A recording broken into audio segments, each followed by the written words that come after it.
Ravitz, number 2 overall seed. Pretty important for him. He's going to be on the play this game. Yeah, so it's important for him to be on the play, at least in the first few games. The discard out of Josh's deck is going to be excellent. Thoughtseize and Inquisition can do a great job of pulling apart Chris's hands.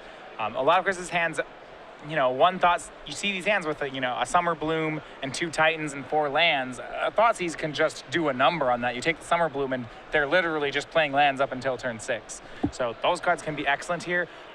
Ideally, he'd like to follow up with something like a Dark Confidant, and then Liliana of the Veil is very important. So she's interesting in that plussing her is only okay because Chris actually usually has extra things to discard, but the threat of her ultimating is very real in the matchup. Chris will have no removal for the Planeswalker. Ravitz on a mulligan to 6 right now, so we'll take a look at an opening hand here. I know he's got 1 card in there he's not thrilled to have in Olivia Voldare, and that one's a little bit slow in the matchup, but as you mentioned, discard is very powerful. So you have to imagine if he's keeping a hand, it's based around a discard spell. Our players will get the green light in just a moment, and our other semifinal match will be underway. Yeah, Olivia's interesting. Actually, she's reasonable in this matchup as the way that Josh wants to win the game. Let's take a look at that opening hand there for Chris. Inquisition and Kozilek being cast here by Josh. A Summer Bloom, 2 copies of Ancient Stirrings, a Hive Mind, along with a Sunhome Fortress of Legion, a Gemstone Mine, and a Simic Growth Chamber. Right, and this is where the power of that discard is. What he's going to want to take is the Summer Bloom out of this hand, because Ancient Stirrings can only find lands and amulets in this deck, and without a Summer Bloom style effect, Chris has a pretty fair deck. So maybe these Ancient Stirrings both finds lands. Chris has 6 lands and a Hive Mind. That's a hand that Josh can definitely beat. And there goes the Summer Bloom. That's the thing that causes some real crazy draws with this deck. So that's going to go to the graveyard. VanMeter will take a draw step. Don't get a great look at what he picks up for the turn, but he'll start with a Gemstone Mine. That, of course, will come with 3 counters on it.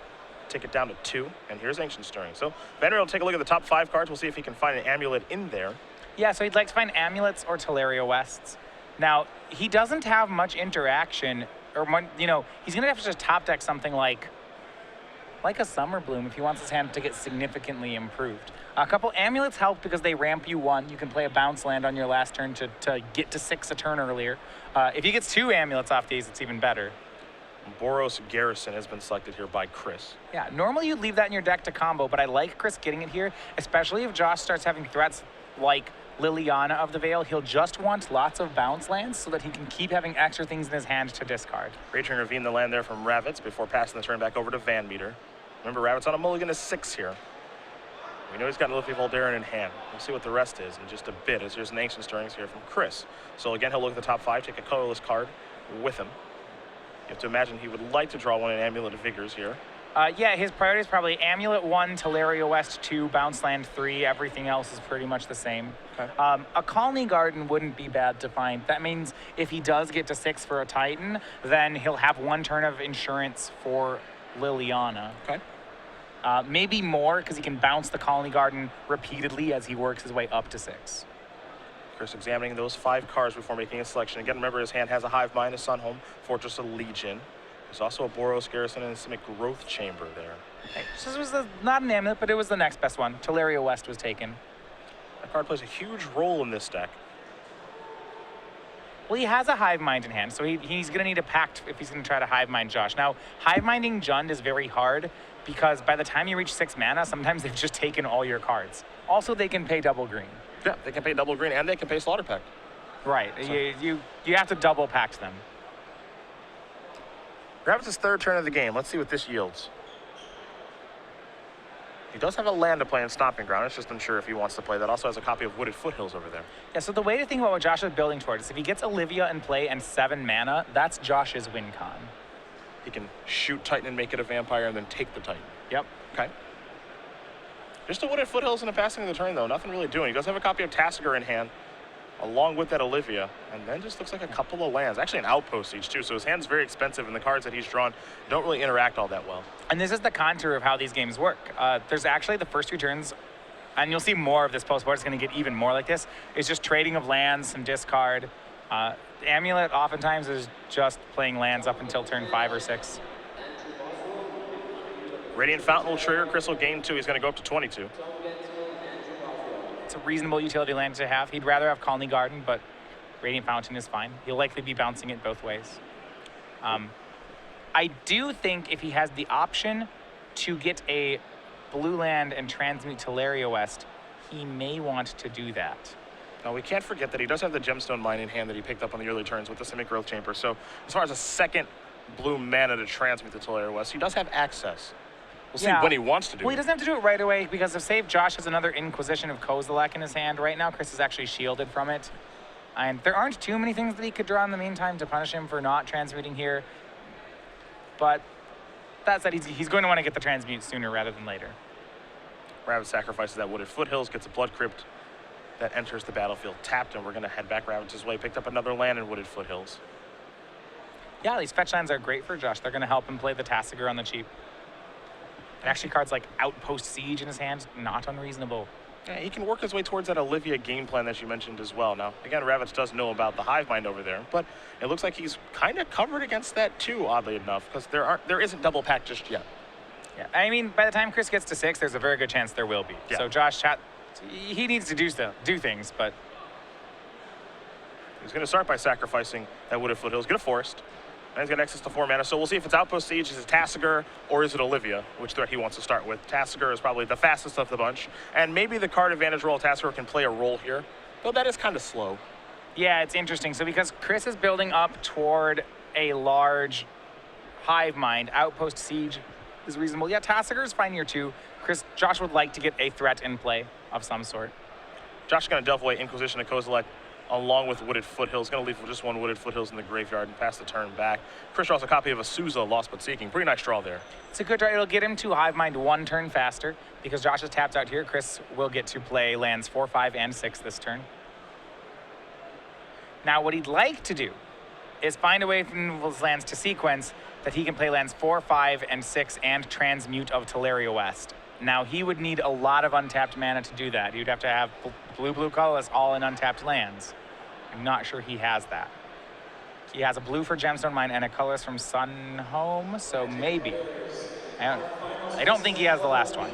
You know, the one thing you're going to find with this deck when you're watching it in action, and oddly enough, you and I have covered most of the Amulet Bloom matches this weekend, is the turns for Chris or whoever's playing the deck, it's going to take a little bit. There's a lot to weigh with your decisions. It's just not an easy deck to play. Yeah, there's a lot of decisions. There's a lot of micro decisions that really matter. I think the biggest one is your mana. Casting your spells for their colored mana requirements is not easy. Gruul Turf is going to return the Radiant Fountain. So that's 1. Right, So 2 lands left. He has 2 additional untaps. That was his 1 for the turn. Here comes Radiant Fountain, trigger up to 24. So Chris has got 1 more to go. Just keep bouncing him. Yeah, Boros Garrison, give me that Radiant Fountain back. That's land number 3. That'll give him 6 mana, 7 mana coming in the next turn. Right. So he's still 2 turns off the combo, and that is a penalty of him not transmuting that Tolaria West last turn. We're going to head back Ravitz's way. He'll untap those 4 lands. He's got a Tasigur to work with. He'll take a draw step here. Picked up another land in Raging Ravine. He's looking for discard spells like Thoughtseize here. So maybe you might see a Tasigur activation. Easy place to start is the attack. Be pretty surprised if VanMeter does block here. He's working with a lot of life, so he'll go down to 20. And here's Olivia and a passing of the turn. So he's going to play Olivia. Actually, so Chris can actually just run a Hive Mind onto the board, even if he doesn't have all the pacts just yet. Because then if Josh plays a spell, like, he can force Josh to still Pact of Negation something. Then Josh just can't play, just really can't play much at that point. Because he can search for Pact of Negation. If he ever casts a spell, you pact it, you give Josh a pact. Right. That he cannot pay for. Right. Well, it's decision-making time for Chris. And it looks like he might be going that Hive Mind route that you did mention, because it is pretty safe to play naked here. Does he have a pact in hand at this point? No, he doesn't. No, so if Josh has a Maelstrom Pulse in hand or something like that, then he can just blow up the Hive Mind, and we're fine. Chris has a turn of Shields down where a Maelstrom Pulse will beat him. When he gets a blue pact in hand, that will stop Josh from playing any more spells. Now, Josh has a lot of power on the board, so that's not very relevant. I think Josh has him dead in 2 attacks anyway. So next turn, Chris is going to have to be able to transmute 2 Tolaria Wests. You take a look at Hive Mind. It'll copy an instant or sorcery. So oddly enough, if Josh does peel a card like Maelstrom Pulse, it'll kill the Hive Mind, but also Chris will get a Maelstrom Pulse. Yeah, he'll get to kill Olivia or Tasigur. Yeah. It's not terrible. A small benefit. He'd have to kill Olivia because at this point, Titans won't win because of Olivia. Now keep in mind, Chris still gets to play 3 lands this turn. So land number 1 is Gemstone Mine. Land number 2 is Manic Influence. And now land number 3 is Radiant Fountain. You'll get a trigger. He's going to go up to 22. and he can transmute now the Teleri West if he'd like. All right, so that means no spells for Josh. Or does he wait? Now I don't want Josh to play anything else. Okay.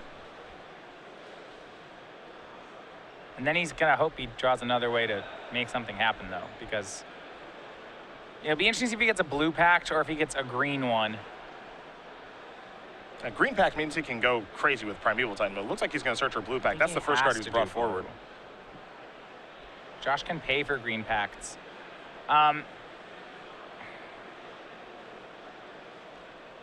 If he got a green pact, then next turn he could pact for a Titan. Titan come into play, get a Teleria West and a bounce land. Bounce a Teleria West, he could transmute again for another green pact, pact again for another Titan, and then pass to Josh, and Josh would be dead. Okay. So that's one way to get the job done. I actually think that's stronger here because right now Chris is in a situation where he needs to draw something now. Lightning Bolt to draw here for Ravitz, but he can't cast that because of the pact negation that's in hand right. on VanMeter's side. Right, so I think Chris needed to get a green pact there if he wanted to win. And he's got some time to work with. Now, if you're Josh, things might get real simple here. I can't cast spells, really. So, Olivia, I'll shoot. Olivia, I'll shoot again. I'll attack. Yeah, I'll attack here for 9. And he has the Raging Ravine next turn. So it's lethal next turn. So Chris actually has to draw a spell right now. Right. And if Chris had gone for the green pact, he could pact for Titan, pick up, transmute for Titan, pact for Titan again, pass back, and Josh would be on the hook for 8 mana. And he did not draw a spell. Looks like he just drew his basic forest perhaps here. I believe, yeah. So this looks like it's going to be Josh's game. Wow. And that just shows how complicated this deck can be. The worst part is that every time you miss something, like, it costs you the whole game frequently. Yeah. And that's one, yeah, it's scary and also really rewarding. Sunholm is the land in a passing of the turn. And again, Ravitz knows that, hey, I can't cast a spell.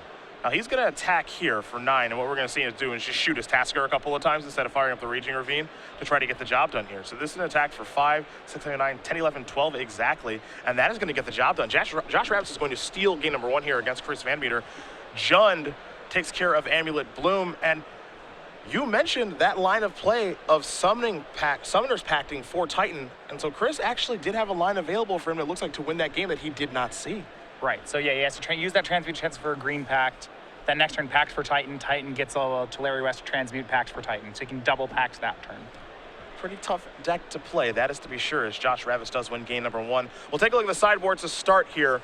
VanMeter's going to be on the play here for game number 2. You see a Chalice of the Void, a Chromatic Lantern, and Engineered Explosives, a Hornet Queen, a Ghost Quarter, 3 Thragtusk, 3 Land of Sanctities, 2 Seal of Primordiums, and 2 Pyroclasms. You get to kind of play a weird game here, right? All right, so what's going to happen here? We'll start from Chris's side. Josh is aggressively attacking his hand. So the reason you have 3 Leyline of Sanctity in your board is for this kind of matchup. You don't want Liliana doing anything but plussing. You don't want to be Thought Seized. You don't want to be IOK'd. Okay, Leylines come in. But the big thing is that even though Liliana can still make you discard cards, and because Josh has green mana, Hivemind is just really not good in this matchup. So typically what you see Chris do is you'll see him board out all the copies of Hivemind. You'll probably some of the copies of Azusa as well. Maybe a Cavern of Souls on top of that, and his blue pacts. Blue pacts don't work very well here, actually. There's not much that you want to pact. You oftentimes don't have the mana on tap for it. So he'll go toward this mid-range deck where suddenly he's just trying to ramp into lots of creatures. So we see 1 Hornet Queen and 3 Thragtusks all in the board for Chris VanMeter. So instead of ramping into these things that require other cards to work, like a Hivemind combo, he's just going to ramp into a bunch of creatures. So a Hornet Queen, 3 Thragtusks. He'll keep the Dromoka in his deck. So then suddenly he just has 9 large green creatures and 4 Summoners Pacts, and that's kind of the game plan. Chris has changed the sideboard. A lot of times you'll see against a deck like Jund, players will go toward a card like Sigarda, Host of Herons, because it's actually, Jund can't kill it. Okay. Chris has foregone that, though, and he may take some points in the matchup because of it. Ravitz's side, he's got 4 Fulminator Mages, a Grim Lavamancer, 2 Huntmaster of the Fells, 2 Kitchen Finks, 2 Shatterstorms, and some Singletons and Outpost Siege, Abrupt Decay, Olivia Valderin, and Duress. Duress is great. Same reason as the other discard. Now, Josh, even though he knows Chris has these ley lines, I think he still wants to go in on the discard. It's just too good when Chris doesn't have one. The big thing is that Josh has shown up prepared for the fight with 4 copies of Fulminator Mage. If you hit a bounce land with Fulminator Mage, it's disgusting. Yeah. If you blow up a bounce land, when they play it with a Fulminator Mage, Chris still has to pick up a land to the bounce land, even though he just lost his bounce land. It's horrible. It's really bad news, having bounce lands killed. Right, bounce really land bad news is really bad. So that happens. Outside of that, you can go towards some of your artifact destruction, something like Abrupt Decay, but it's only for Amulet of Vigor, and I don't actually like it in this matchup because it's not about the fast kills. These are going to be long games where Chris tries to play cards that Jund is ill-equipped to deal with, things like Hornet Queens and Primeval Titans. So the amulets don't matter as much. Okay, well, we'll see how both players use sideboard here. While we get ready for game number 2, we'll very quickly talk about the Star City Games newsletter. Your source for Magic the Gathering news. This happens weekly for you guys. You get the latest on the SCG Open Series, watch the SCG Open Series Match of the Week, receive exclusive deck lists and advice. You can catch up on all the event results as Ken Crocker and Nick Miller will be bringing you guys updates on that in our newsletters. And of course, you can read an exclusive Cardboard Crack comic. The best part of it is you can sign up for free. Lots of different ways to do it. So head over to starcitygames.com/newsletter to find that. Exclusive content in your email every week, free to sign up. I think you guys will enjoy it as we do get ready here for game number 2 between Chris VanMeter and Josh Ravitz. It's interesting because it feels like Josh stole that game a little bit after you brought to light the line that Chris could have taken, but at the same time, it's like... I don't know if you can do it that way, yeah. It's like, right? It's not like, if Chris doesn't know that that line's available to him, that is it stealing a game, or is it just that, oh, well, Chris is thinking, oh, I just didn't draw a spell to be able to kill you. So it's strange in that dynamic. Steal's a very generous term there. I mean, there's probably some lying. I'm sure I lose games where I didn't think I could win them, and I bet I've had games, quote-unquote, stolen from me when I play Amulet all the time. Yeah. Where it's like, I just don't know that the theft has happened. That's how stealing works. Yeah, this is true. This is true. It's like, man, I could have done this thing to win, and it's like, yeah. Where'd my thing go? Yeah. Dang, okay. I must have lost it. Yeah. It feels like Chris could have won that, but also at the same time, even if you've been playing Amulet Bloom for a little while, and Chris has been too, that line might feel very unconventional to you. Chris was so focused on Pact of Negation, if he plays a spell or I draw a spell, the game is over. But as you mentioned, Josh's board presence was already so good that Josh doesn't have to play a spell anymore, and now it's on Chris to draw a spell, and this deck is very land heavy. Well, there's timing, right? So what you have to do is you have to play the Hive Mind, not pact that turn, then transmute so that you can double pact in a turn because of the Titan.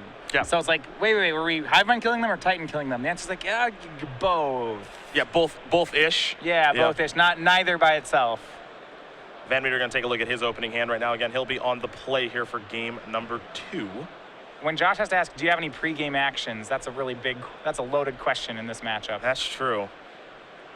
Leyline of Sanctity can play a role in things here. So yeah, Josh, it looks like has kept some Abrupt Decays in. Now, I don't know, there just isn't that much that's great in his sideboard. I don't like Abrupt Decay because it only hits Amulet, and he already has Kolaghan's commands to do that, which is actually a pretty decent card. Make Chris discard, blow up an Amulet, great. Yeah, I mean, make Chris discard is just great. If you just get cards out of his hand. It does something. Yeah. It might even kill a Zusa and make him discard. It has good modes. That said, there's only so many things that are actually good here, so Abrupt Decay does something. Chris going to send his hand back. He was not happy with the 7 cards he was looking at. Now, as far as mulligans are concerned with this deck, is this a deck that you're comfortable mulliganing with? Yeah, so a lot of times when you hit 6 mana, I mean, think about that last game when Chris hit Hive Mind. How many more lands did he actually have in his hand? So he's on play 3 lands afterwards. Okay, that was neat. It let him transmute. I think he still had some more lands in his hand. Yep. When you combo, you have cards that you just never use over the course of the game. So much like Dredge that way, when you say, when the guy won, he only used 4 of his cards. If you think about Legacy Dredge, Amulet's similar in that, yeah, okay, it's harder to hit all the pieces on fewer cards. I would prefer to not mulligan, but can I have completely reasonable hands on 6 and 5? Yeah, if all the pieces are there, they're great. Okay. So can't be too afraid to take a mulligan with this deck. You can function just fine. Hands with 4 bounce lands in them are probably never playing all their cards anyway. Like, you have to takes 9 turns to make all those land drops. That's a lot. And besides, no one really cares. After you hit 6 mana, the extra lands don't matter as much. Your Titans are getting lands. You need to get to 6. It's like a Belcher deck. Belcher counts to 7. Okay, Amulet counts to 6, but past 6, whatever. Chris has found a hand that he's going to keep. Gemstone Mines where he'll start, and he'll play an Amulet. So, I'll ask you this question now as Josh takes his turn, picked up a copy of Inquisition of Kozilek. There are times where you sandbag Amulet, and there are times when you play it right away. Is this a matchup where you just play it right away? Just because of discard spells? Yeah, I mean, the thing is, what you have to assume in your hands is that the Amulets are going to die. Josh doesn't have enough cards to board out, has a lot of ways to answer Amulet. It's not actually going to be very good. I mean, you had Amulet Bounce Land Summer Bloom. You're not shipping this in a million years. don't have you Summer hope Bloom you didn't anymore. get Thought Seized, which you did. So now, I mean, this one-mana discard's very good against the deck. Selection of Sanctuary, the draw here. You saw Inquisition and Kozilek take away Summer Bloom from Chris. Chris going to play an Ancient Stirrings now. And then we'll have a bounce land shortly. So he'll take a look at the top 5 and take one of them with him. Well, we can try to find, if we can find a second Amulet, that's very strong. They just did. Okay, so 2 Amulet hands are almost universally keepable because they just do absurd things. So for example here, he plays a bounce land this turn. Okay, he won't get to do anything this turn because he already had to use the Stirrings mana. But next turn he'll have 6 mana available to him. Just on the spot. Pick up the Gemstone Mine, play the second Amulet, pass that turn back. Great. He plays a bounce land. These stack. So his Sanctuary will untap twice, make green, green, white, white. He'll have green, blue from the Simic Growth Chamber. You just make a Thrag Tusk on turn 3. No Summer Blooming, no Azusa involved. And if he peels a Primeval Titan. Then he could 20 Josh, actually. If he plays a Primeval Titan and Josh has no plays this turn, he could 20 him. So what we could be looking at potentially is a turn 2 kill, or excuse me, a turn 3 kill. However, Josh does have an Abrupt Decay. He's going to have something. Right. Josh going to sacrifice his Verdant Catacombs. I imagine we're going to see Green Swords plus Abrupt Decay here in just a moment from Mr. Ravitz. Seems pretty reasonable. Josh has a good hand here. He actually has Liliana the Veil and Fulminator Mage waiting on 3. I do not envy Chris in this situation. Doesn't seem like a great spot to be in. There's a stomping ground. I think I'm in agreement with you. Abrupt Decay is a weird card in this matchup because it really only kills 1 card, but that card can be really powerful and certainly worth killing an Amulet. So and it's weird, like, if I'm on the Jund side, I'm okay with my Amulet opponent having an Amulet as long as there's only 1. The 1's fine. So when you look at 1 now, okay, what the Amulet essentially is doing is ramping Chris by 1 on 1 turn. And that's it. That's not all that impressive. That's like another land. I mean, if I'm a Jund opponent, I want you to have those. Slayer Stronghold to draw. Yeah, 2 Amulets. Now we're Dark Ritualing. Now we're getting into the territory where I'm uncomfortable with it. A Gemstone Mine and a passing of the turn by Chris. Fulminator Mage the draw. Does Josh have land 3? Oh, yes, he does. It's about to get ugly. Yeah, Chris would have a Thrag Tusk next turn. He'd play the Sanctuary, untap 5 mana, place Thrag Tusk, but this is going to beat him up. And I have to imagine, if you're watching this matchup as Ali Antrazi on the other side of the bracket, you are in the Josh Ravitz camp. you are. Oh, man. You are certainly in the Josh Ravitz camp. If you're in the Josh Ravitz camp, the thing that you can say if you win this match is, I'm the number 2 overall seed against Tron. So at least I get to go first in a game.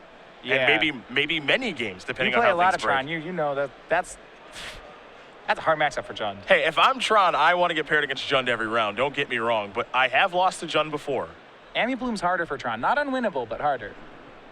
Chalice for 0 actually is very good against Amulet Bloom, which is kind of hilarious. I suppose that's true with the packs. It makes the deck a lot more fair. Yeah. There's a Slayer Stronghold, pass the turn back. Yeah, I mean, 2 Stone Rains in 1 card is really good. Then there's no way around it. Let's see what Ravitz wants to do now. He does have a copy of Liliana, can also play a copy of Dark Confidant if he'd like, get some card advantage going. He's just not under pressure. Sure, he could play Liliana, but why not get this Dark Confidant going? This is how Jund wins. They grind you out because they have answers for your permanents, your lands, card for card. You're not playing very good things in Amulet Bloom. This is Jund doing the Jund thing. Oh. Trade, draw, trade.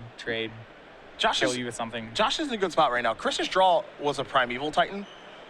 And I'm starting to learn some things about Amulet Bloom as we go here. As you see, Liliana is the reveal and the draw for the Terminus of Wooded Foothills. But if Chris is able to draw a copy of Summer Bloom or Amulet, he might just be able to go crazy next turn. Well, he still has a bounce on left in his hand. So Yep. if he draws an Amulet, he can play Amulet, plays Celestial Sanctuary. That will get him up to 6 because it'll untap twice. Plays Primeval Titan, and we're back in a great spot. Summer Bloom, not so much. Well, Summer Bloom, yeah, Summer Bloom's fine. He gets to get up to 6 as well. Just pick up the bounce land a bunch. Liliana's here to make things a little bit more difficult. I think discarding Thrag Tusk, Well, it's interesting, right? Because he has a next turn Thrag Tusk no matter what, but I think he discards Thrag Tusk anyway. Yep, there goes Thrag Tusk. If you're Josh, you're saying, what the heck? You're discarding Thrag Tusk? I mean, the what the heck is, so you have this hand that could kill me if something good happens. Boom. Okay, well, Chris hits. Oh boy, now we have the fun lines. Now Chris has to, this is where if your opponent, you'd be like, okay, he has about 50 seconds to make a move, and you start counting, because like I learned playing Amulet on Magic Online, so what I would do is I play very quickly and I'd get to a turn like this, and then I would let 6 minutes of my clock run off. Okay. And then this is actually an issue. So when I started playing, I played Grand Prix Omaha with the deck, and I actually had been only practicing on Magic Online to get myself like back into form with the deck, and this was a big issue because you can't do that in real life. You can't just be like, well, I played a bunch of 10-second turns, so here's my 6-minute turn. I earned it, right? And you just tell your opponent that, they'd be like, no. Like, oh. Yeah, don't we have chess clocks, or how does this work? Yeah, Right. My turns were really easy. Now my turn got really, really hard.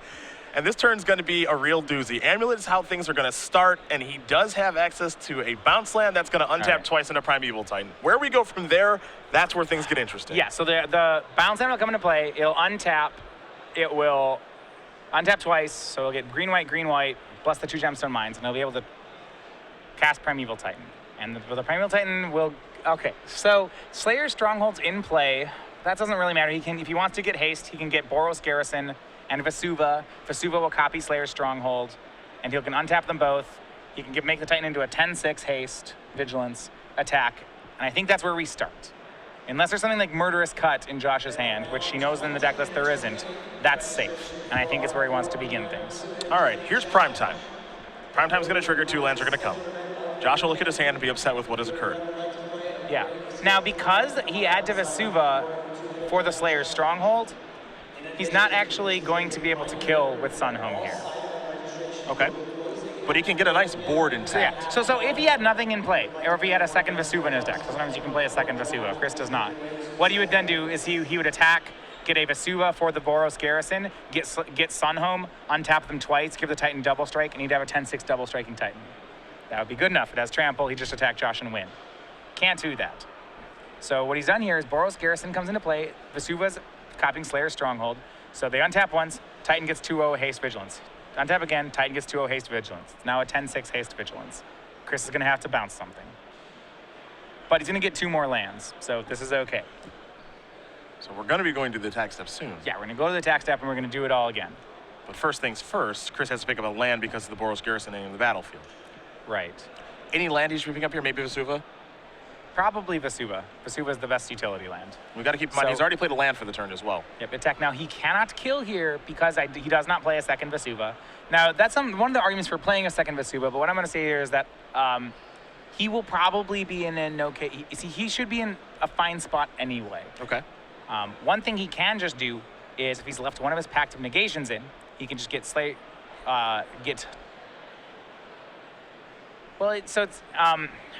was it the interesting part here? Yeah. The difficulty here is that this mana is made in the combat step. So if he wants to get a Telaria and transmute it this turn, he can't actually do that because he has to bounce the Telaria West. So it'll be for future turns. It'll be for future turns.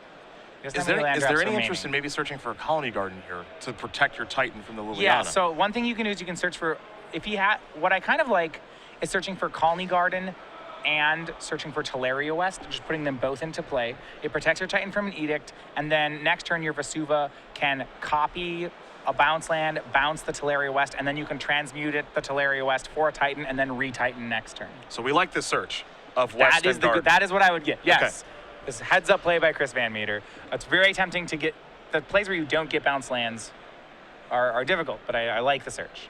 We are in the mind of Matthias Hunt right now, folks. And I guess, as we'll get confirmation on exactly what Josh's life total is at right now, because he did just take 10. Yeah, this was not at Liliana. This was at Josh, puts Josh at 1. Oh, well, there's our confident play, so he could just die. Right, so first step 1, that you just stone rain to Josh and he could kill himself right now. Ah, he's still alive. Blackleaf Cliffs. And Thoughtseize the draw. Oof. Nice. So land comes into play tapped, a fetch land he can't use. By putting the plant token into play, you're forcing Josh to use his mana on the Titan, which means next turn, the Titan you have queued up by searching for Telaria West should be good enough here. Okay. Dark Confidant is feeling it in the red zone. Yeah, and he has just the right colors of mana to do this. We'll get to Chris's turn in a second. Yeah. But he had to be concerned about having enough blue and green to make this play, but he does. So. As far as Josh's turn is concerned, pretty simple stuff here. I mean, attacking with Confidant because he would like Chris to eat it because he's at 1. Yeah, he doesn't want to, yeah. So Chris says, I'm not blocking, I'll go to 16, that's fine. Now the rest of Josh's turn, we'll see what he wants to do. I mean, Thoughtseize is uncastable at this point. Liliana, perhaps that ticks down to take care of a creature, and then you terminate the other creature and maybe move forward accordingly. I think you have to terminate Primeval Titan. Yeah. Yeah. Maybe just terminate Primeval Titan and then tick up Liliana. Yeah, that seems great. Maybe tick down Liliana because he only has so many Colony Gardens. So, I mean, you're in trouble because if you know the card Chris actually got, it's going to kill you next turn. And you have perfect information on Chris's hand. What's really tough here, too, is that if you're Ravitz, you're saying, okay, you know, how well does Ravitz know the Amulet Bloom deck? Because it might look like something to the effect of, okay, well, I've taken care of the Titan. What can Chris really do this turn? Does Chris need to peel? I've got an idea of what's in his hand because of the lands he has bounced back. So Josh might not even know that Chris can kill him next turn. And also, Josh might not be able to do anything about it for what it's worth. So he doesn't use the Terminate, but he does double kill spells. So we go back to Chris's turn. So what Chris can do is he can use Teleria West and Gemstone Mine to make blue-blue. Yeah, it's not out of the woods, but it's close. So he makes blue-blue. He can go ahead and then play the Vesuva to copy a bounce land. I'm just going to copy Boros Garrison. That's going to untap twice. Now this is interesting. So untap twice. So he makes double red-white. Makes single red-white. Here's another untap. He's going to bounce. Yep, so he copies Garrison, bounces Teleria West. So he has red-white floating. Now he's going to make blue and green, so he can transmute Teleria West. So red-white's still floating. He's going to go ahead and transmute here. It looks like for Primeval Titan, for Pact. He doesn't have the green to cast Titan right now. He doesn't have double green.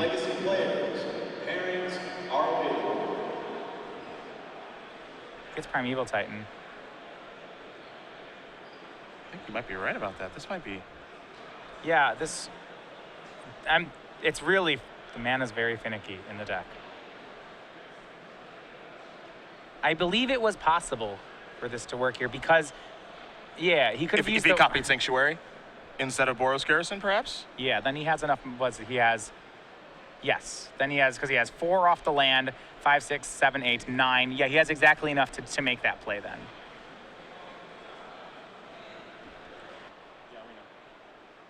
And I think he's realizing he can't get Titan here, so now he's going to have to get... shift. Yeah, we have to change. So, yeah, if he copies Sanctuary here, he should have been fine. This is hard. You're really on a clock to do this stuff. So, yeah, if he can get Thragtusk, he can still actually 2-0 haste the Thragtusk and kill Josh. So he should be fine.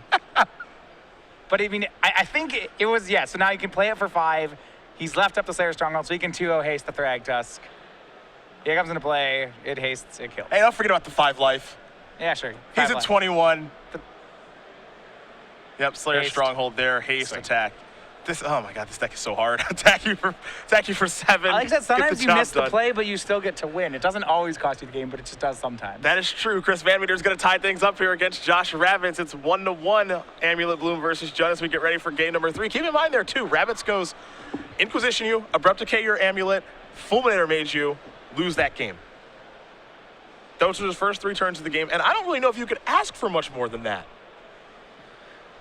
It was, yeah, I mean, Josh was on a 6-card hand. He did a lot of, 2 amulets is very good. And certainly can be, yeah. I mean, Chris had to top deck there pretty well to get that one to work. But that's the power of the deck, right? That's right. That's the appeal to the deck. Where, you know, we saw him draw the Primeval Titan, and now it's like, okay, if he draws Summer Bloom, if he draws Amulet, now he can go wild, and then he did, because that's how the deck works.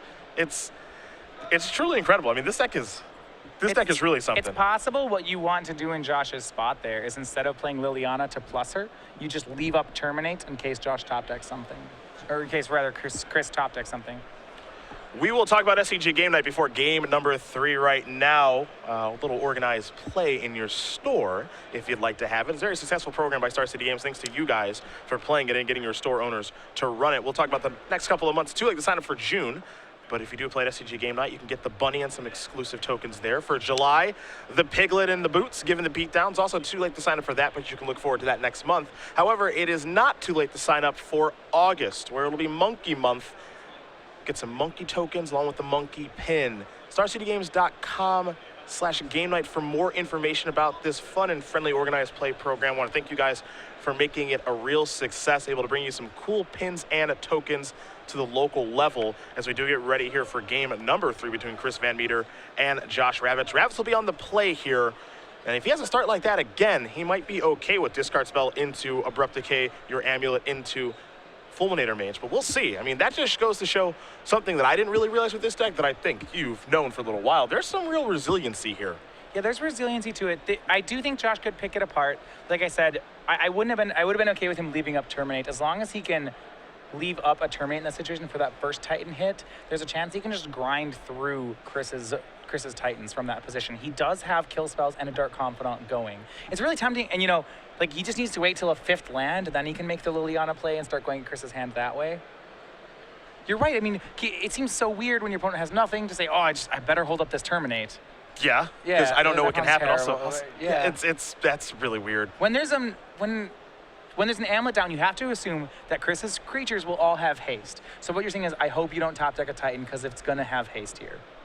And with Josh at such a low life total, he's at 11 with a Dark Confidant, I think there was an underestimation slightly. I mean, it's a risk we're taking. Like, Chris had to get lucky to top deck the Amulet. Sure. So Josh does win most of the times when he takes that line. Take a look at the opening hands here. Josh going to keep his hand. We'll see if Chris will, and if he'll have any beginning of the game actions, which means a Leyline Sanctity could be involved. That certainly changes things. I'm a huge fan of the card. Not all of the Amulet players play it right now. This is where you want it. I kind of like it. I kind of don't. I've always had just kind of a problem with Leyline Sanctity. It looks like Chris is going to take the mulligan. It's cheesy. It's real cheesy. It's just, so the ley lines, to me, they're really awesome design because obviously they're really good when you're opening hand. But at the same time, every time I draw one, I hate it so much. Sometimes I've cast them. It's happened. Sometimes, you board in Leyline Sanctity with the thought process of I'm going to put this into play before the game begins, so I can't be talking about discard spells, and then you keep a fine hand, and then you draw Leyline as your first draw step. And I'm just like, what am I even doing here? Biggest dagger against Jund is if you're on the play and you keep a Leyline, and they turn 3 pulse it, and then just like turn 4 you cast one because your lands are all weird. Like you have a bunch of gemstone mines. Have not been there yet. Look what my deck can do. It can produce all the colors of mana. Actually, because of that, if Chris has 2 of them, he will only want to cheat 1 into play. Is the correct choice. Okay. Fair enough. If he has multiple copies in hand. You only cheat 1 to play, you keep the other one. Yep, okay. That makes sense. Little things, lots of little micro decisions. With this deck, there are a million of them. I'm thinking of old Cedric. I'm thinking of 22-year-old Cedric who spent 8 hours a day, 6 days a week playing Dredge to learn it for an extended Grand Prix in Oakland. And there's stuff like that too, right? Yeah, that is something I would do for this deck if I was still playing competitively. I would just play it all day on Magic Online because I'd want to know every single line available to me. And I would still probably not be able to find them all because there are so many. I still killed myself on camera the first time I played the deck. It was really bad. You have to play 200, 300 games with this deck. It's so hard. It was bad. Yeah. It's that. And even the mulligan decisions seem really difficult. They're pretty reasonable. The mulligan is usually okay, yeah.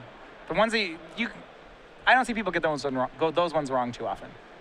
I just think Justin Cohen and Sam Black, they both played this at Pro Tour Fate Reforged. And Justin getting second place in the tournament, he just said it best.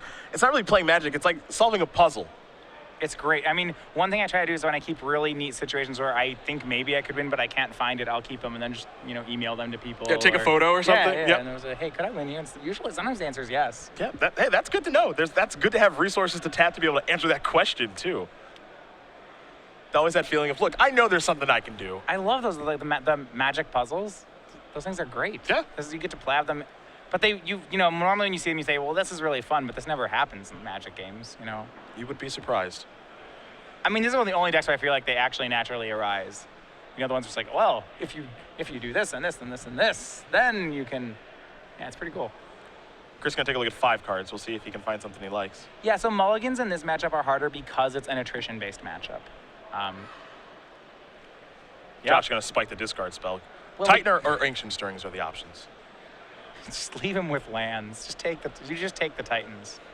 I know it's a 6-drop and that Chris doesn't even have 6 mana sources in play, but I still want to take Primeval Titan every time when I thought season. Well, it didn't take him long to get to 6 mana last time. He's actually going to have Ancient Stirrings. Maybe a little surprising. He can take Stirrings. I mean, if he has another discard spell, sure. That's fine. Serum Vision's the draw. And that's one that he can cast off this Gemstone Mine. Remember that Ancient Stirrings only finds lands, like the only really real cards it finds. It only finds 2 real cards, which are Teleria West and Amulet of Vigor. I guess in this matchup you can say Colony Garden is a 3rd real card. Sure. But everything else it finds is just mana. It's not Legacy where our lands do really broken things. See a little scry action here from Chris. It looks like one's going to go on top, one's going to go on the bottom, and he'll be passing the turn back over to Ravitz. Ravitz will attack his single land, take a draw, see what he's got for turn number 2. He does have a copy of Dark Confidant in hand. Great. Card advantage it up.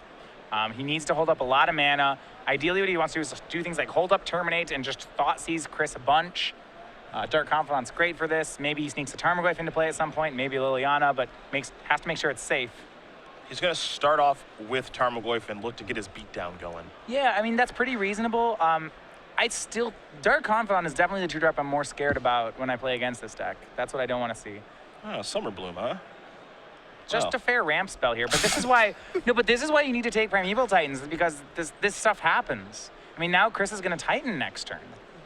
There's nothing fair about what we're watching right now, as Chris is left with just a Titan. Now it's on Josh to have like a Liliana to make him discard it. I mean, that'd be pretty good. Well, it is. There we go. Okay, it's pretty good. Whoa, well, that stinks if you're Chris.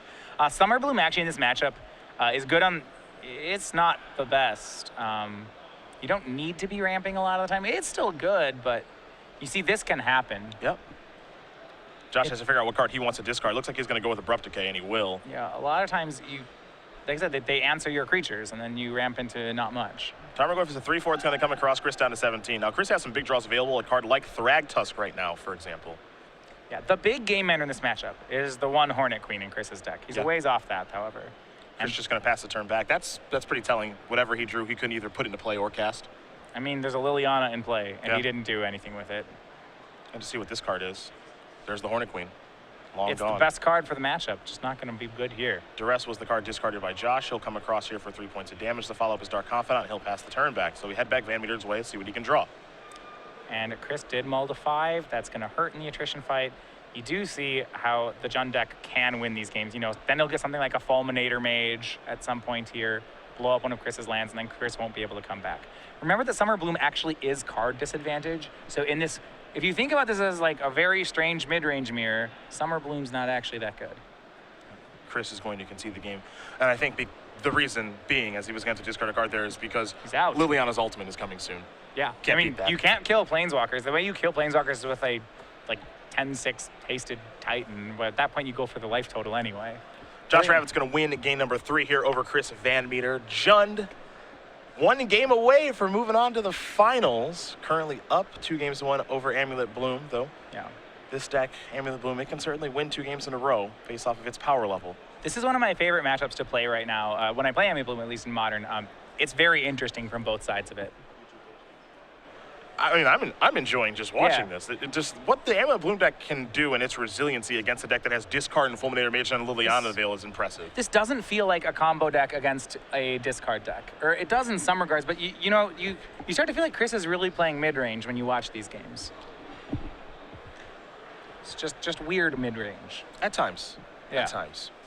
These players will shuffle up here for game number 4. We'll talk very quickly about the Star City Games, a YouTube page where you can go back and watch the highlights from our Season 2 Invitational, as well as all of our Open Series archives. Of course, our Versus Series, where we have some on the select side, and then one of the ones on the premium side by Brian Brunduin, Chris VanMeter, Brad Nelson, Todd Anderson, and Tom the Boss Ross. After 30 days, they go on our YouTube page. Premium archives of our Magic Online videos, and then specialty content on our YouTube page, like our unboxings. Some fun things done by Evan Irwin, BBD, and CVM as well. So feel free to check that out and subscribe. YouTube.com/StarCityGames for more information.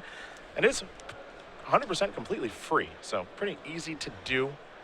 I think you guys will enjoy it. We've got a lot of people signed up over there. Again, YouTube.com/StarCityGames as we get ready here for game number 4. See, now I'm getting to the point. Look, I'm supposed to be unbiased. I'm in the booth.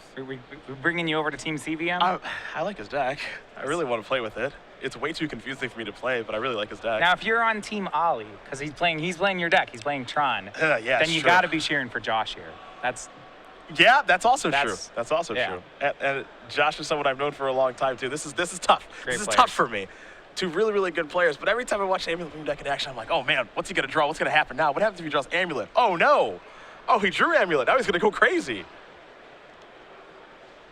We'll see if he can find 7 to keep, as he did mulligan to 5 last game, did Chris. I do actually like the approach. So what's interesting about the approach from the sideboard, I don't know if Sam and Justin were the ones that kind of innovated this thing, but they're certainly ones that put it on the map as going to the creature plan. Yep. How effective is the creature plan if people just still know about it. You know, it's like, okay, well, I know you're boarding It's in a Threat known Tusk. quantity, I think, at this point. Yeah, that was certainly something that had been come up with. They had definitely done it. That was something they had definitely come up with. We talked a little bit about it for the Pro Tour, but that was their innovation on it, and I do really like it. Adding some things like Hornet Queen to the deck. I suppose it's still effective against a deck like Jund, where Jund is just kind of like, I can't really do anything about this anyway. You know, Threat Tusk is just going to be good against me no matter how I sideboard. It was interesting. We talked about a lot of creatures. I think at one point I was trying Sagu Mauler in the sideboard, actually. Interesting. Hexproof could be good. It turned out Sigarda was better. Okay, makes sense. But Trample is not irrelevant. Sure. Chris is in the tank about what he should do with his hand. We tried Elder Scale Worm for a bit. 7 mana. Yeah, I mean, it's green. You can pact for it. It's really good against burn. It's real good there. It's green. You can pack for it. It's great. No, that's actually So that's one of the reasons Wormcoil you can Stirrings for. But yeah, you can pact for. I think that's why people play Dramoka now instead of Wormcoil. Sure. Another one you can pack for it. Yeah. Chris. Oh boy. All right, it's gonna change how this game works. Now it's a little more like a combo deck. See if this is turn 1 Leyline from Chris. Or turn 0 Leyline. No, that was turn 0 Leyline, turn 1 pass. He kept, so yeah, you can keep some, he kept the all bounce land hand. Most likely.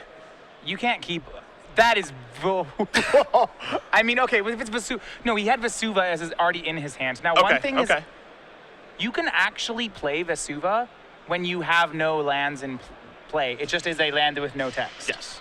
So if he had a Vesuva in his opening hand, he actually could have just played it. Okay, all right. It does nothing. Well, here's the thing. Yeah, now he's off. Now he's gonna go. Because he has Summer Bloom in his hand, and he just played. Oh boy. Yeah, he's gonna do the goldfish thing where he kills him. He has a pact. Okay, so walking through how this one works. This is the best keep ever. This is stupid. This is the best keep ever. I feel bad when I have these draws because I actually like. I don't know. I don't like the turn 2 aspect of the deck as much as I like the kind of cool. Like, you know, the cool games, you have to do all this stuff. Yes, he's good. So the straightforward line is he gets Amulet of Vigor in play. He plays the bounce, Simic Growth Chamber, untaps it, Summer Blooms, gets 3 more land drops. He plays the Simic Growth Chamber 3 more times, gets 6 mana, plays Primeval Titan. Titan's going to get +2/+0 haste and vigilance off the 2 lands he's getting here. He's going to get 2 more lands. He's going to have to remember to pay for his pact next turn, so he should get some green lands. That's important. You don't want to forget to do that. Well, he could get, if Josh has a Fulminator Mage, this is actually he could just lose. He could lose. All right, Titan beatdowns.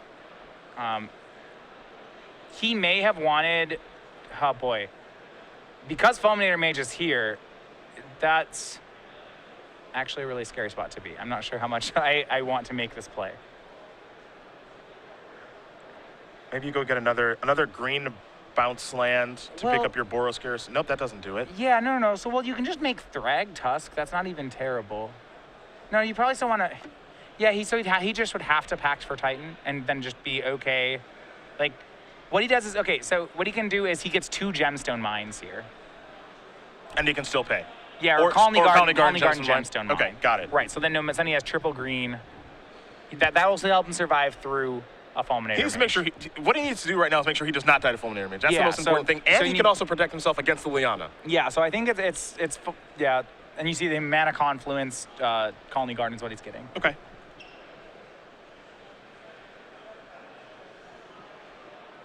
Walking a tightrope. And those get to enter the battlefield untapped, which might matter, maybe, because of Amulet of Vigor.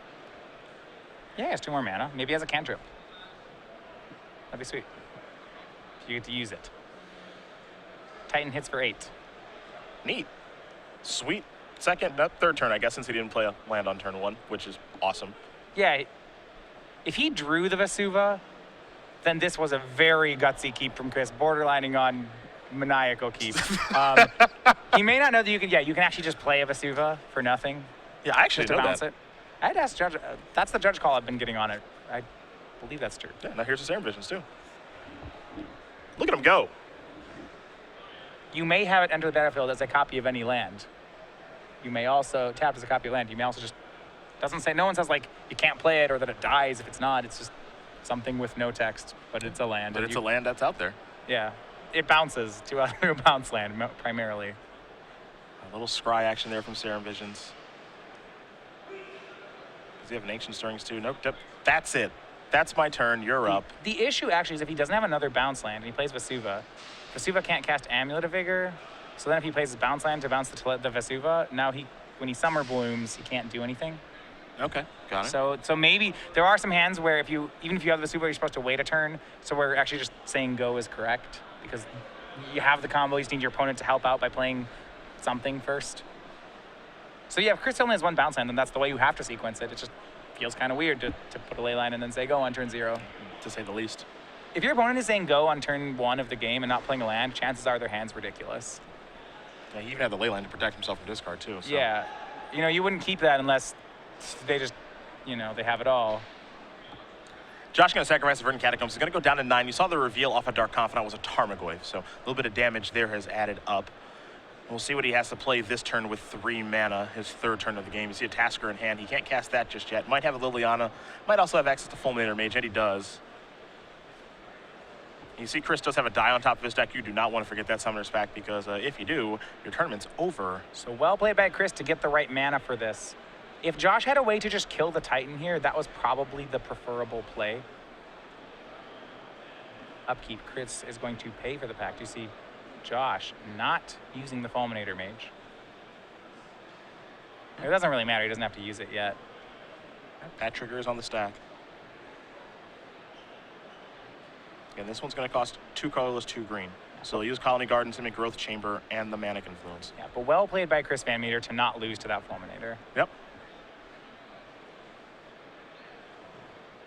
That's just another part in the decision-making tree of this crazy There are deck. traps. Then if you make them wrong, they frequently make you lose the game. We'll see if Josh wants to use the Fulminator Mage now in the Boros Garrison. He will. That's going to slow down the Slayer Stronghold. Now Chris will get the draw. I think you just want to hit any bounce land. At a point, I think he'd rather hit the Simic Growth Chamber. So just as far as how to color screw this deck, it doesn't. Red and white mana are really bad. And getting haste, that haste combo actually isn't going to matter this game anymore. Josh is already at such a low life total that it's about, the game's now about can Josh kill all of Chris's Titans, not about do the Titans have haste. So I think you want to just hit the green-blue land, but that said, he hit a bounce land, so the damage is still done. I think part of the reason that he hits the Boros Garrison there, and Titan does have to tap to attack this time, he's used to having Vigilance because of the Slayer Stronghold. You'll get to trigger. Because if Boros Garrison is still in play, Chris can search for bounce land plus Sunhome and double strike for the W right now. Yes, no? No, he won't be able to do that because he'll only have 3 mana. Boros Garrison. So he has Boros Garrison in play. Yeah, he searches for another bounce land and Sunhome. Yeah, so say Josh on his own turn had blown up the Growth Chamber. Okay, gotcha. Then Chris has to tap the Boros Garrison to pay for the pact. Gotcha. Only has 3 mana. Okay. Either way, a little speculation there by the both of us, but here comes Titan in for 6. We'll see if Josh wants to block or not. Maybe he wants to get that Dark Confidant off the board so it doesn't kill him. Chris searched for a Simic Growth Chamber and a Teleria West. Those will come into play on the battlefield untapped because of Amulet of Vigor. The bounce land trigger from the Growth Chamber. He picks up the Colony Garden, which I have a feeling he'll be playing again here in just a moment. Dark Confidant will jump in front of the Titan, so a little bit of trample damage is soaked up there by Ravitz. We'll see what else Chris wants to do here. It looks like his land for the turn is going to be Celestial Sanctuary, which will allow him to pick up that Mana Confluence and deploy a Thragtusk, going up to 23 in the process and having a pretty nice board. It's going to be hard for Josh to not take 4 on this turn. That he is would need true. Damnation, and then he doesn't play. And he'd leave a token behind. Oh, yeah, that would kill him too. Chris could actually then just play Slayer Strongholds and... So, I mean, then you start getting to lines when you start getting down to 1, where Chris starts leaving Slayer Stronghold on the table and starts playing Colony Garden and hitting him with 2/1 plant tokens, which sounds horrible, but actually wins games. Yep, Josh going to pick it up. Chris VanMeter is going to win this game over Josh Ravitz. Amulet Bloom and Jun. Hey, you said 5 games. 5. All right. Well, we're at 5. So CVM in 5. That was our call. You said 5 games. My prediction of CVM in 4 was incorrect. So we get one more game between these two. And if you're rooting for Josh Ravitz, and we know that many people at home are, and some people here, Holly Antrazi, are as well. Absolutely. Josh is on the play for game number 5, which is a big, big deal. Leyline of Sanctity was an issue there. I mean, that was a hand that Josh probably wasn't going to beat. That Chris got to go back to being the game 1 combo deck because of his Leyline of Sanctity. He had Leyline, Amulet, Summer Bloom, Bounce Land, Titan. You get those things 1 and 7, 1 and 8 times, and you get to win those games. Fair enough. This will be interesting to see. Do you think anything changes now for these games? For this particular game? Not particularly. I still like the duress and all the discard on Josh's side. Yes, it was poor that game. I hope he's not dispirited by Leyline of Sanctity and that he still keeps all of them in. Chris doesn't always have Leyline, and they have been essential in the games 1 through 3.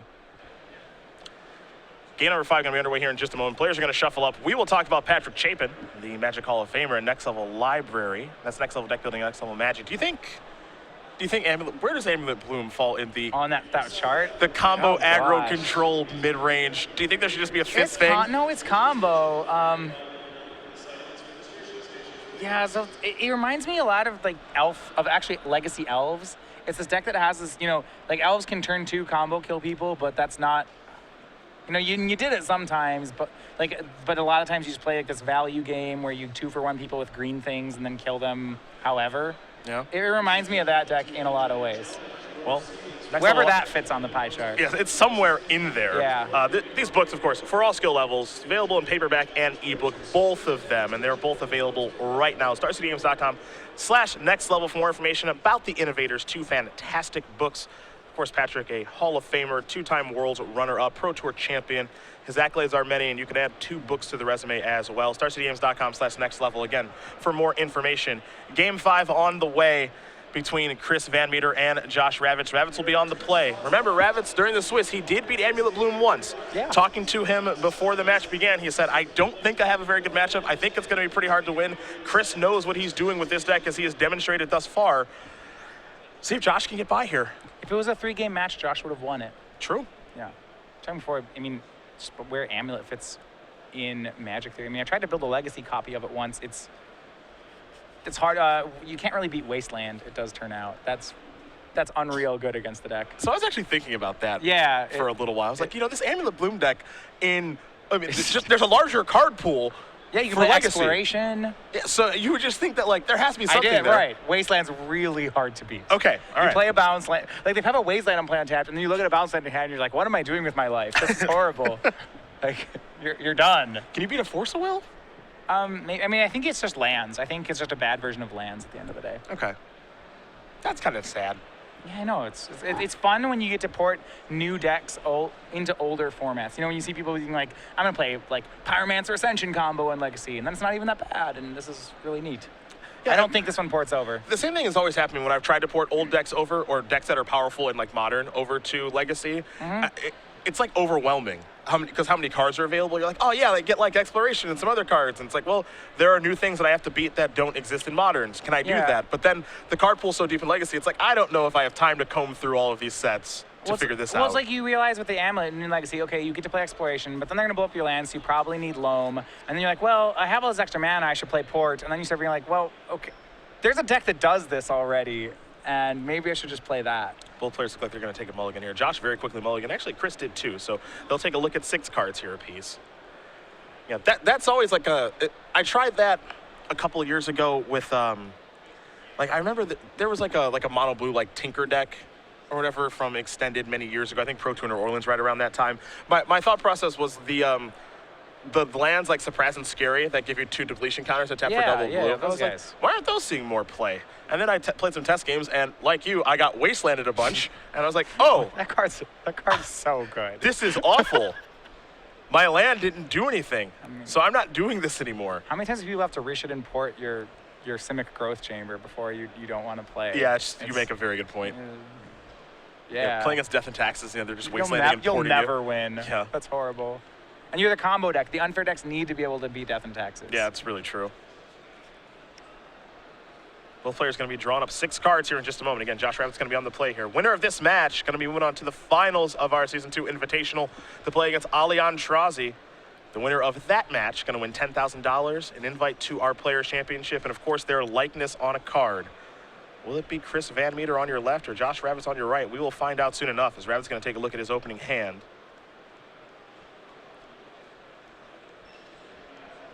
It looks as though Chris does have Leyline of Sanctity in his hand. Leyline and Thragtusk, there's a plan. There's a pregame action. That's going to shut off Josh's discard spell. All I can do is play Wooded Foothills and pass the turn back over to VanMeter. Serum Vision's the draw. He's got a Tolaria West as a land. He'll pass the turn back over to Ravitz. Ravitz will sacrifice that Wooded Foothills on the end step, go down to 19, and we'll see what land he wants to get. I think Chris's keep may have just been some lands, a Leyline, a Thragtusk. And Now he has Serum Vision, so that's better. One of the lands was Tolaria West. It's definitely a keep, but it's slow. Things like Fulminator. So Leyline's great against the discard. It's bad against cards like Fulminator Mage and Liliana of the Veil. And if that Josh's hand has kept some of those, this isn't going to matter. No, we can't forget that Liliana's second ability, it says target player sacrifices a creature. Yep. So Leyline, you're good against that. Yep. But just Liliana ticking up and making both players discard could still be problematic. Okay, you see, and actually Josh has Abrupt Decay, Inquisition of Kozilek, and Maelstrom Pulse. So he'll be able to blow up the Leyline on turn 3, but he actually has gotten reactive enough that Chris just playing lands up to turn 5 and then saying Thrag Tusk may be hard for Josh to deal with. Chris does have Primeval Titan in hand as well. Josh is going to play a swamp and pass the turn back. VanMeter will take a draw step, picks up a copy of Gemstone Mine. I think we'll see a Serum Visions here in just a moment, and we do. So you can get rid of this Leyline, but the issue is there are no cards to Inquisition in Chris's hand. So the discard spell not even that great right now. You want Thoughtseize or Duress. I'm more just Thoughtseize. Chris has a copy of Azusa. It's the proactive things. It's the Fulminator Mages that really can beat down. The Dark Confidants, the Fulminator Mages, that sort of stuff is what beats Amulet. Chris going to play Gemstone Mine, pass the turn back. Keep in mind that he did keep his card on top with Serum Visions. One on top and one on the bottom. Looks like Liliana in hand for Josh. Does have a Wooded Foothills as land number 3 if you'd like to use that one.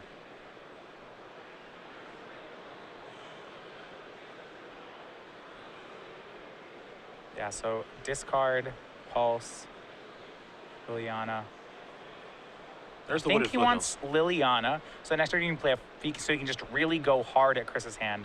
One way to get around the fact that Chris doesn't have any acceleration, so if he can get all of Chris's cards, or enough of them, then suddenly Chris can't make land drops and continue to go forward toward his 5 drops. He may just run out of cards. He doesn't have a Summer Bloom type effect in his hand at this point. He does have a copy of Azusa, but I'm not entirely sure how good that is on this particular board right now. Well, yeah, I mean, it speeds up the Thrag Tusk turn by 1, and that may be enough. Blood Crypt, the weapon of choice here for Ravitz off that Wooded Foothills. He's at 16. We'll see if he does want to go Maelstrom Pulsing, or if he wants to go Lilianaing. I think he has to Liliana here. The Pulse only opens the door for your Inquisition of Kozilek's. And Chris didn't play a turn 2 Summer Bloom, and he didn't play a turn 1 Amulet. Your Inquisition's not even a good card. Well, we can't forget that the Pulsing here turns on the second ability of Liliana. Now, how good is that against this deck? It's fine. It matters. It's fine. The +1 ability is better. Here's Gemstone Mine number 2. I think we're going to see Azusa number 1, and some bounce land action here in just a moment. So there is Azusa. Chris with 2 additional land drops coming here. And this is going to be hard. So he has 2 cards to shield his Titan from. And that's, so if you go back, if Josh plays a Liliana here, Chris has 1 fewer card. Next turn he'll have 2 fewer cards. So if Josh gets to mix in 1 discard spell, then he gets to nab a creature off Chris. Ravitz will draw a card, copy of Raging Ravine. Looks like he might be going the Inquisition route now. It's actually going to be a Thoughtseize. That's not bad. However, Chris does have 2 threats in Primeval Titan and Thrag Tusk. Right. And of course the 2 Gemstone Mines that he picked up from the bounce lands. We already know about those. Yeah, he didn't, so on Chris's side, he didn't actually pick up Tolaria West, which I was surprised to see. I think it's worth losing a Gemstone Mine to get the Tolaria West in your hand. You see right now, I mean, he takes Primeval Titan, and now all Josh has to do is get through a Thrag Tusk. That's possible. That's doable. Yeah. There's a Abrupt Decay to take care of Azusa. Now, for Josh, you're crushing your fingers. No Summoner's Pact, no Primeval Titan, please and thanks. Well, you're also having to play around bounce lands, which, because Chris didn't bounce the Tolaria West, you're okay right now. But any bounce land turns on that Tolaria West, so things are dicier. But I do think Chris made a misstep. Generally, you want to pick up your Gemstone Mines, because this is a deck that really does not want to lose a Gemstone Mine, and he would have. But in this situation against Jund, I think you want the Tolaria Wests in your hand nearly every time. There is Liliana. That'll take care of the front half of Thrag Tusk. VanMeter's up to 25, of course, from the life gain trigger. He'll get a Beast token. And now Josh, again, he does have that Inquisition that he's had for some time. We'll see if he wants to cast it right now or not. Looks like he will. Forest was the draw there for VanMeter. So let's go back VanMeter's way. Draw steps are very scary right now for Ravitz. VanMeter picked up a copy of Ancient Stirrings. Well, Ancient Stirrings would not be good here, except for the fact that Chris needs to find just a bounce land to get a Tolaria West and then get a Titan. So the deck plays 10 bounce lands. It's pretty reasonable that that's going to work. Here comes Ancient Stirrings. Chris going to take a look at the top 5 cards. We'll see if we can get a good look at them along with them. Looks like Amulet might be in there, but again, Amulet's not really what it's all about right now. Interesting. So he's actually boarding the Engineered Explosives out of his board, which can get rid of Leyline here. It's not unreasonable this matchup because you want to get rid of Dark Confidants, and it's worth the card to do it. Chris with some decisions here to make. Again, his hand not great. Just a Forest and a Gemstone Mine over there. Confidants. Going to go with Engineer Explosives. Yeah, Confidants not so good that you board in, say, a Pyroclasm, but to get rid of this, but you know, Explosives, you could sort of Tarmogoyf, Scavenging Oozes, Confidants. Yeah, that seems pretty good. And he'll take it, and it's not very good right now. I think he'll still attack down the Liliana and then save the Explosives. Explosives on 2 seems pretty good for the reasons that you did mention. I don't think there's much of a reason for him to cast it right now. Just put it out there naked. No, Chris still wanted a bounce land, not Explosives. That was a miss off Ancient Stirrings. See if Chris will play a land here, because he does have to worry a little bit about maybe other Lilianas, if there's any reason to play a land or not. I will play one. I'm not going to play the other. Okay. There's a Gemstone Mine. Forest and Engineered Explosives in hand. Ravitz is working with perfect information outside of what's on top of VanMeter's deck. Terminate is the draw. Josh just doesn't have pressure. But I mean, something like Olivia will be good. I mean, Josh needs a threat. Just some sort of threat. Something. Doesn't have to be great. Chris will draw a card. He'll start by attacking here for 3. Abrupt Decay is going to take care of the Beast token. This is a dangerous spot for the Amulet deck, is when you start getting in top deck mode. You have a lot of blanks. Now, I don't think this is a blank, though. I think he found... Oh, he did. Yeah. It's Primeval That's Titan. That's going to work. Now we'll see how he wants to resolve Primeval Titan. Look, this should have... It's going to be interesting. So, Amulet Bloom has had a big resurgence in the last 6 months. It has had a lot of really quality second-place finishes at events. I don't think it's actually won a trophy yet. But it does get second a lot. Yeah, it's had a lot of good second places. Yeah. Engineering Explosives in hand. We'll see what Chris wants to search for with the Titan. It seems like a bounce land's probably on the way to get back to Lair West and do those sort of shenanigans that you've talked about a little bit. Yeah, so you just want to continue to get lots of Teleria Wests here. This is just about grinding. You would like to get a Summoner's Pack so you can get Hornet Queen. Vesuva, along with the Simic Growth Chamber. We'll get confirmation on what Vesuva is copying. I think it's copying Raging Ravine. Yeah, and that's... Yep. No, and I saw right... Yeah. Heads up play there by Chris. Oh, that's adorable. Gonna pick up his Teleria West with the Simic Growth Chamber, and now he's got some ammo. He's locked and loaded, ready to go. Got way... If you thought he couldn't get 2 threats off that Summoner's that Titan, then you were mistaken.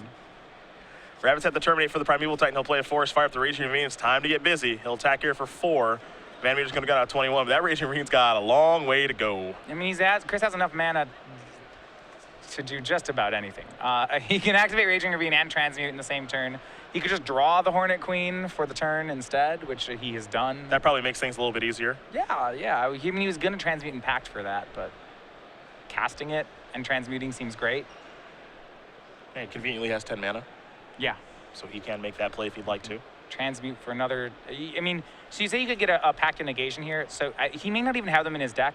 Pact Negation is only slightly better than just getting more just all Summoner's Pacts in this matchup. You know, you can protect your Titan or you can get another one.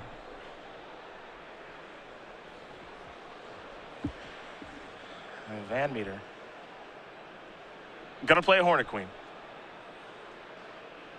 You get yourself a trigger. That's 4 insects in the air. We know that Josh's Maelstrom Pulse is gone. Yeah. It doesn't have a card like Jun Charm. This is just about going to do it. Chris, no transmute here. Yeah, I mean, he wants to save the mana, I suppose, off his... Like, if he doesn't have anything he wants, a land can't be thought seized. Yeah, so you may want to transmute at the turn you're going to use the turn you're going to actually just cast whatever the threat's going to be. Right. Which makes sense, actually. Also, now, there are some... I wonder if there's a utility land he can transmute for. I don't think he can kill Josh this turn. He doesn't really need to, though. Yeah, I wouldn't be in much of a rush here. The Tarmogoyf off the top is kind of whatever. It's a 6/7. It's a big creature. But at the end of the day, as Chris draws a copy of Thragtusk, it can be blocked by an insect token that has Death Touch. Yeah, and if you play if you go transmute for Sunhome, your Death Touch insect has First Strike as well. That's adorable. Yeah, it's little things. There are many of them. Now, if I'm Chris in this position, I'm obviously in a good spot as he attacks here for a bunch of damage. For 6. I'm a coward, personally. I wouldn't want a Summoner's Pact and forget.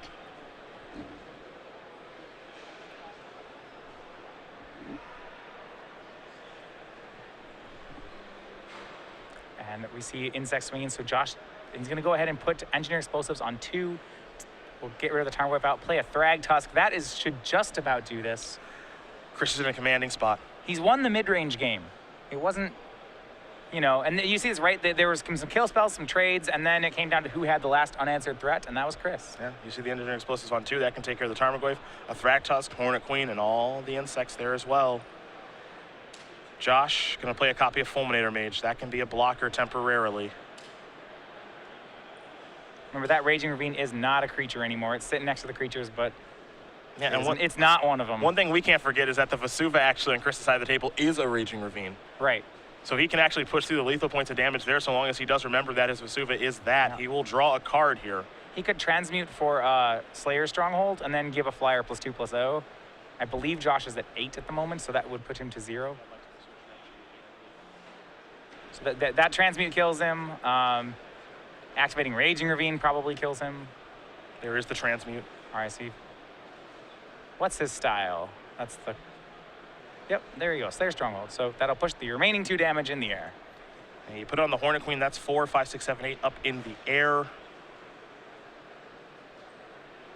Chris going to deploy the Slayer Stronghold. Activate, target a Hornet Queen, attack with just about everybody. And that is going to do it. Chris VanMeter is going to win this match here over Josh Ravitz, 3-2. Amulet Bloom will take care of Jund, and for VanMeter, he is moving on to the finals to play against his good friend Ali Antrazi in the Big Mana Mirror.